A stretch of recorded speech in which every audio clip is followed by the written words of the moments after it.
ನಮಸ್ತೆ ಮಕ್ಕಳ, welcome back to my channel. Please like, share and subscribe my channel.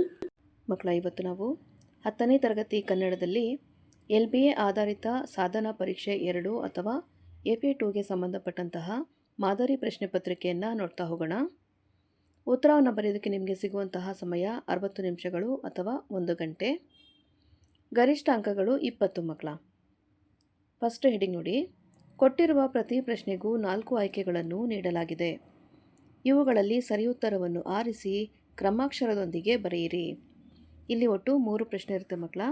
ಸರಿಯಾದ ಉತ್ತರವನ್ನು ಬರೆದ್ರೆ ತಲಾ 1 ಅಂಕ ಸಿಗ್ತಾ ಹೋಗುತ್ತೆ ನಿಮಗೆ. ಓಕೆನಾ? ಪ್ರಶ್ನೆ 1 ನೋಡಿ. ಒಬ್ಬರು ಹೇಳಿದ ಮಾತನ್ನೇ ಯಥಾವತ್ತಾಗಿ ಬರೆಯುವಾಗ ಈ ಚಿಹ್ನೆಯನ್ನು ಬಳಸಲಾಗುವುದು.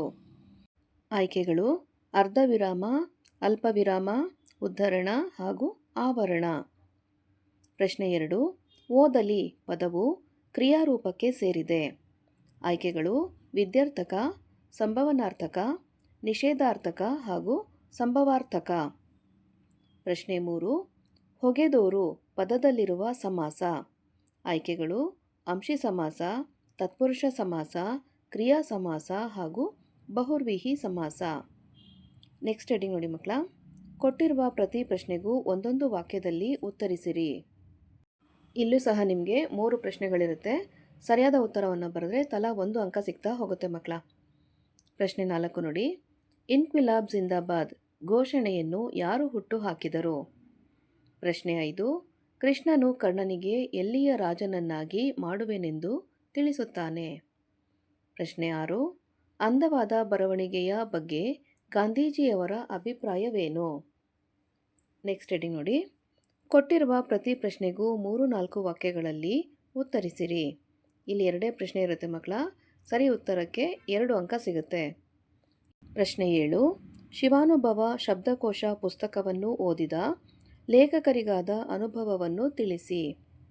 ಪ್ರಶ್ನೆ 8. ತಮ್ಮ ಬಳಿಗೆ ಬಂದ ದುರ್ಯೋಧನನಿಗೆ ಭೀಷ್ಮರು ನೀಡಿದ ಸಲಹೆ ಮಾತುಗಳಾವುವು? ನೆಕ್ಸ್ಟ್ ಹೆಡಿಂಗ್ ನೋಡೋಣ. ಕೊಟ್ಟಿರುವ ಲೇಖಕರ ಅಥವಾ ಕವಿಗಳ ಕಾಲ, ಸ್ಥಳ ಮತ್ತು ಒಂದು ಕೃತಿಯನ್ನು ಕುರಿತು ವಾಕ್ಯ ರೂಪದಲ್ಲಿ ಟಿಪ್ಪಣಿ ಬರೆಯಿರಿ. ಮಕ್ಕಳ, ಇಲ್ಲಿ ಒಬ್ಬರ ಬಗ್ಗೆ ಮಾತ್ರ ನೀವು ಕವಿ ಪರಿಚಯವನ್ನು ಮಾಡಿಕೊಡ್ಬೇಕಾಗತ್ತೆ. 2 ಅಂಕ ಸಿಗುತ್ತೆ ಮಕ್ಕಳ. ಪ್ರಶ್ನೆ 9ರಲ್ಲಿ ನೋಡಿ. DS ಜಯಪ್ಪ ಗೌಡ. ಓಕೆನಾ? Next heading. ಕೊಟ್ಟಿರುವ ಗಾದೆಗಳಲ್ಲಿ ಯಾವುದಾದರೂ ಒಂದನ್ನು ವಿಸ್ತರಿಸಿ ಬರೆಯಿರಿ. ಇಲ್ಲಿ 2 ಗಾದೆ ಮಾತನ್ನು ಕೊಟ್ಟಿದ್ದಾರೆ. ಆಯ್ಕೆ ಮಾಡಿಕೊಂಡು ನಿಮಗೆ ಯಾವುದು ಚೆನ್ನಾಗಿ ವಿಮರ್ಶೆ ಮಾಡೋಕ್ಕೆ ಬರುತ್ತೋ ಆ ಒಂದು ಗಾದೆ ಮಾತನ್ನು ವಿಸ್ತರಣೆ ಮಾಡಿ ಬರೀಬೇಕಾಗತ್ತೆ. ಕಂಪ್ಲೀಟಾಗಿ ಬರೆದ್ರೆ 2 ಅಂಕ ಸಿಗುತ್ತೆ ಮಕ್ಕಳ. ಪ್ರಶ್ನೆ 10ರಲ್ಲಿ ನೋಡಿ. ಕೂಡಿ ಬಾಳಿದರೆ ಸ್ವರ್ಗ ಸುಖ ಹಾಗೂ ಮಾತೇ ಮುತ್ತು ಮಾತೇ ಮೃತ್ಯು. ಓಕೆನಾ? ನೆಕ್ಸ್ಟ್ ಹೆಡಿಂಗ್ ನೋಡಿ. ಕೊಟ್ಟಿರುವ ಪ್ರತಿ ಹೇಳಿಕೆಯನ್ನು ಸಂದರ್ಭದೊಡನೆ ವಿವರಿಸಿರಿ. ಇಲ್ಲಿ ಒಂದೇ ಸಂದರ್ಭವನ್ನು ಕೊಟ್ಟಿರ್ತಾರೆ. ಸರಿಯಾದ ಉತ್ತರವನ್ನು ಬರೆದ್ರೆ 2 ಅಂಕ ಸಿಗುತ್ತೆ ಮಕ್ಕಳ. ಪ್ರಶ್ನೆ 11ರಲ್ಲಿ ನೋಡಿ. ನಡೆಯಿಂದ ನುಡಿ ಹುಟ್ಟಿದರೆ ಅದು ಅರಿವು. ನೆಕ್ಸ್ಟ್ ಹೆಡಿಂಗ್ ನೋಡಿ. ಕೊಟ್ಟಿರುವ ಪದ್ಯಭಾಗವನ್ನು ಪೂರ್ಣಗೊಳಿಸಿರಿ. ಇಲ್ಲೂ ಸಹ ನಿಮಗೆ ಒಂದೇ ಪದ್ಯಭಾಗವನ್ನು ಪೂರ್ಣ ಮಾಡಿ ಬರಿಬೇಕಾಗತ್ತೆ. 2 ಅಂಕ ಸಿಗುತ್ತೆ ಮಕ್ಕಳ. ಹಾಗೆ ನಿಮಗಿಲ್ಲಿ ಆಯ್ಕೆಯ ಪದ್ಯ ಸಹ ಇರುತ್ತೆ. ನಿಮಗೆ ಯಾವುದು ಪರಿಪೂರ್ಣವಾಗಿ ಬರುತ್ತೋ ಆ ಒಂದು ಪದ್ಯಭಾಗವನ್ನು ಆಯ್ಕೆ ಮಾಡಿಕೊಂಡು ಕಂಪ್ಲೀಟ್ ಮಾಡಿ ನೀವು. ಓಕೆನಾ? ಪ್ರಶ್ನೆ 12ರಲ್ಲಿ ನೋಡಿ.